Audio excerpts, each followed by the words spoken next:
commence une nouvelle journée, tranquillement, en direct d'Osaka. Mais on va pas rester à Osaka, puisque là, on fait une bifurcation soudaine et directe pour, et c'est là, le truc stylé, c'est qu'on sait pas encore où on va. Même Guigui il est en train de se tâter, peut-être on peut aller à nord, au sud, à l'ouest, à l'ouest. Donc là, on va en direction de la gare, et ça va se décider sur le chemin, donc tu vois, plein de suspense.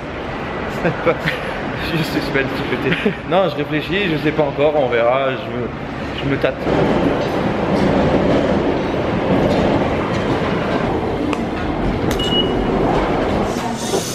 C'est marrant les métros en mode boisé comme ça.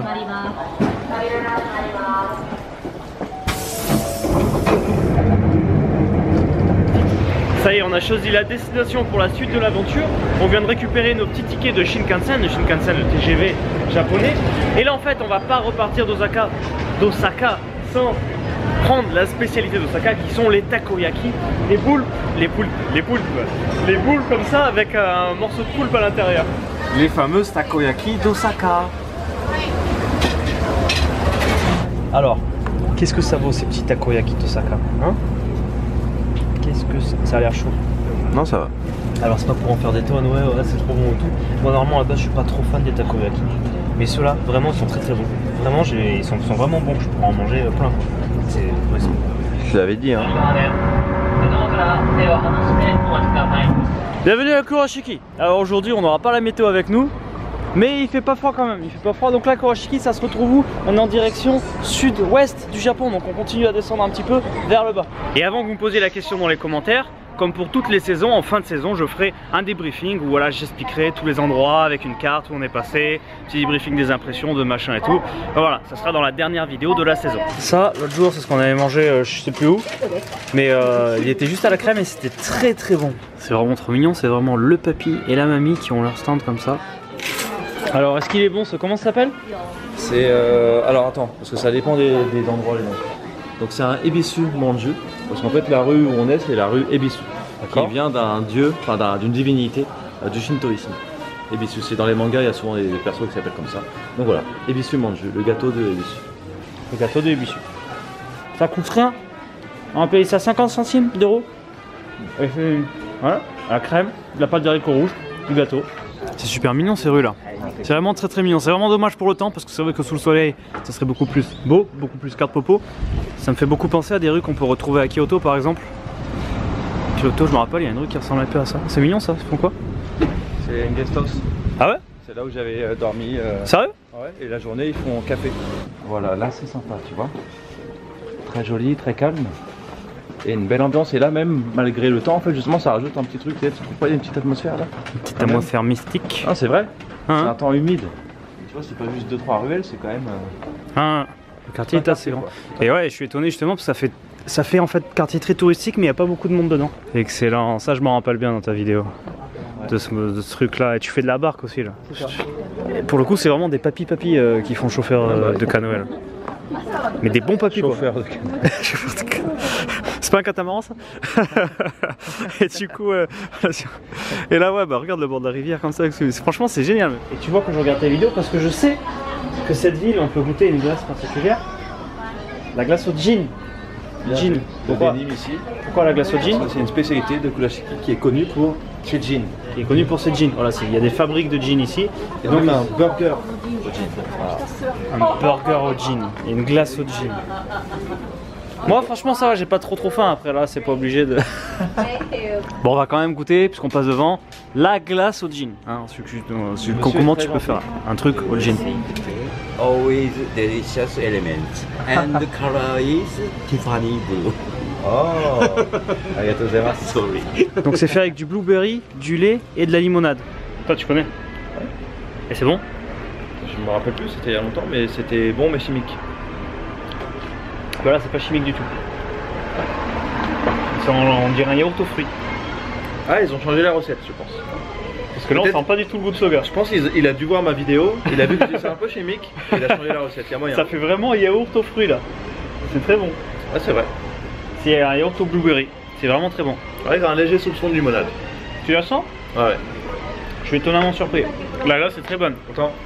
Viens, on la mange à deux comme ça. Oh là là. Allez, s'il te plaît, quoi. On dit Carte popo. Parce que regarde, même avec le taxi, ça fait très sympa le stéréotype là. Enfin, le cliché quoi. Et regarde, bah, voilà, c'est plein de petits trucs comme ça. C'est quoi? Un musée? Le musée de Momotaro, c'est un conte très connu. Mmh. Un des plus connus au Japon. Et il y a plein de petits jeux à l'intérieur, c'est rigolo. Tu peux nous résumer l'histoire de Momotaro, c'est quoi? Non, c'est vrai, tu connais pas? Bah en 2 mots, tu vois. C'est un garçon qui a été retrouvé par un papy et une mamie dans une pêche sur l'eau. Et voilà, et ensuite il part sauver le monde. Enfin, voilà, une pêche, le fruit? Ouais, il est dans une pêche. D'accord. Du coup là, pour le coup, la petite exploration des petites ruelles avec des petits kimonos en parapluie. On va aller sur les hauteurs du petit quartier pour avoir accès à un sanctuaire. Et pour ceux qui n'auraient pas suivi, c'est quoi la différence entre un temple et un sanctuaire? Le temple, bah, c'est le bouddhisme et le sanctuaire, c'est le shintoïsme. Donc c'est une variante un petit peu, c'est ça? Pourquoi tu rigoles? Parce qu'en fait ça je pense que c'est un temple. Ah ouais? C'est pas marqué devant mais l'architecture en voyant la porte là je pense c'est un temple. D'accord, bon. Ouais, non, mais attends, parce que moi je savais pas. Alors comment on reconnaît un temple d'un sanctuaire? Non, mais moi tu m'as dit on va au sanctuaire. Oui, mais en fait je parlais de celui qui est là-bas, on va y aller juste après. Ah d'accord, oui, mais moi je sais pas ça. Moi du coup là on arrive, on n'est pas encore arrivé, je l'ai pas vu, tu vois. C'est un temple, c'est ça. D'accord, donc là c'est un temple. Il est très joli ce temple, Guigui. C'est quoi cette intonation? Donc là vous voyez un temple. À quoi ça ressemble? Un temple qui est vraiment très joli, celui-là, pour le coup, avec son petit jardin. Et je voudrais vous montrer quelque chose, c'est qu'on a une petite vue sympa depuis le temple, sur les toits, avec le ciel en feu par là-bas, sur les toits semi-traditionnels. Et donc tu vois Lolo, en fait, le bouddhisme et le shintoïsme, ce sont deux religions qui cohabitent, ce qui fait que dans les temples comme ça, on trouve par exemple ici des torii. Donc torii c'est normalement dans les sanctuaires, donc c'est shinto, et bah c'est mélangé un petit peu. Les deux cohabitent. Si tu vois, si tu arrives dans un truc et il y a un gros torii quand tu rentres, c'est que c'est la porte d'entrée. Voilà, si l'entrée est un torii, c'est un temple shinto. Normalement, oui. C'est pas un temple shintoïste du coup. C'est un sanctuaire. Voilà, c'est un sanctuaire shinto.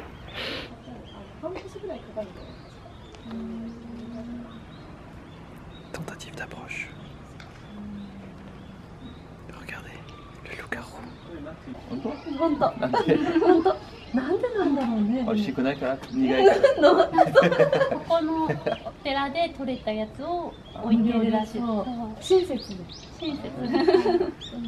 Donc là les filles viennent de m'expliquer que ce sont des fruits qui sont laissés là au temple et on peut se servir librement. Ce sont des fruits qu'on appelle des kalines. Ça ressemble à une pomme mais en fait pas du tout. Ça a un goût très amer en fait. C'est marrant que ça ait un goût amer parce que ça a une odeur très sucrée. Ouais, et en fait ça se trempe dans du miel pour le manger parce que tout seul c'est pas très bon. D'accord. Les griffes se sont resserrées. Le loup est toujours de sortie. Des rues tout à fait mignonnes de l'époque Edo. Ueno comme t'as dit. Non, Edo, j'ai dit Edo hier. Non, t'as dit Ueno. Ah ouais? Oui, c'est pour ça que je t'ai dit mais qu'est-ce qu'il raconte? Et c'est là qu'on va au sanctuaire, tu vas voir la différence. Donc là déjà à l'entrée du sanctuaire, t'as le fameux torii qui est typiquement tu sais, les torii rouges, les machins et tout qu'on connaît du Japon. C'est à quel moment qu'il lève la jambe droite? Dans tous les temples et les sanctuaires, tu retrouves toujours ce genre de petite amulette. Ou ça, c'est quoi déjà? Je me rappelle plus. C'est là où tu écris ton vœu et que tu l'accroches. Des emma. Ouais. Des emma, voilà, comme ça, avec des designs différents. Donc ça peut faire un souvenir très joli. Ou alors si tu veux faire un vœu directement à l'accrocher dans le temple. Ou sinon, tu as des petites allumettes comme ça qui ont toute une signification. Tu as des amulettes pour la réussite ou contre la maladie ou pour protéger ta maison. Elles ont toute une signification. Et donc voilà, ça peut faire un beau cadeau. Et on va aller se faire un petit repas rapidement avant de changer de ville. Voilà, donc le restaurant, c'est derrière cette petite lanterne rouge. Et là, regarde cette ambiance vraiment animée. Animée du, tu sais, des mangas, tu vois. Avec les nanas qui passent. C'est pas celle du temple? Oh, si, celle du temple.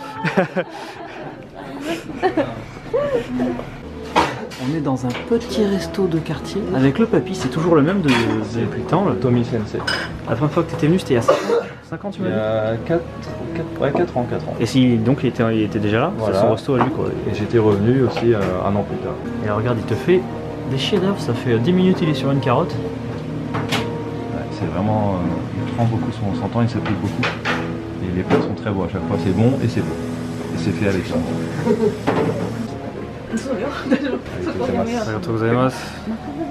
Donc là on a une petite entrée, c'est une sorte, c'est comme du pot-au-feu japonais, c'est du oden avec de l'œuf.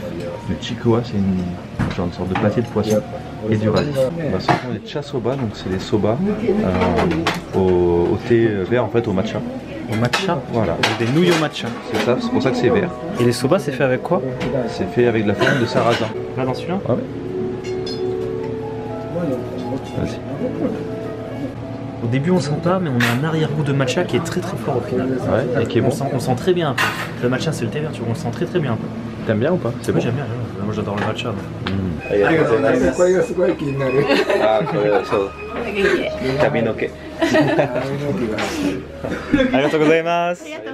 Et le temps de manger, la nuit est tombée totalement. Et du coup, maintenant, regarde ces rues nocturnes éclairées juste à la lueur de petites loupiottes de style japonaise. Comme c'est...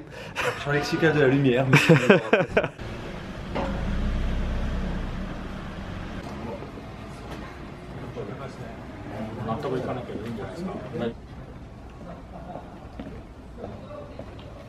On continue notre traversée du Japon, on vient de rejoindre la petite gare de Kurashiki.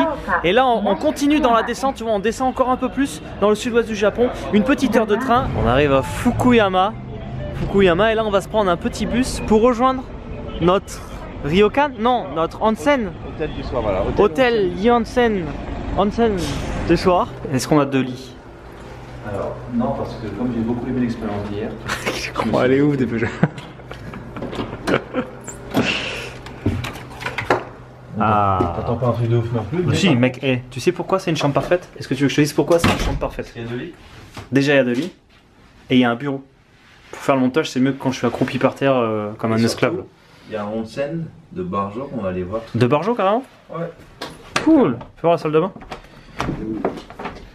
Et une petite salle de bain, somme toute confortable. Non mais si, non c'est bien, c'est important. Bah non, on s'en branle parce qu'il y a le onsen. Ah oui, c'est pour ça. Je vais maintenant vous montrer rapidement le onsen de l'hôtel qui devrait être normalement vraiment pas mal. Regarde la petite truc, c'est que tu vois, pour les onsen, en général au Japon, bah, c'est interdit au tatouage. Et il faut pas être bourré quand tu vas au onsen.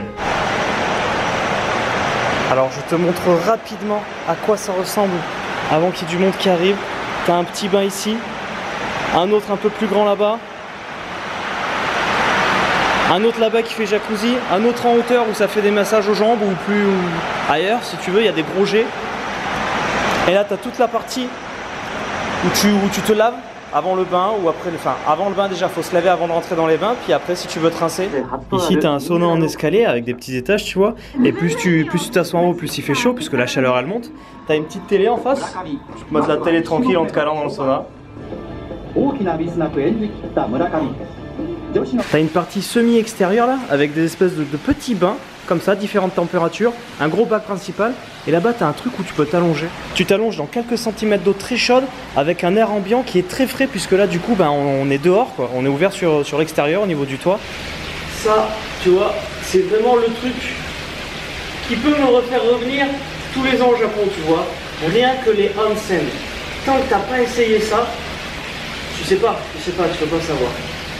C'est vraiment, tu te relaxes et oh là là.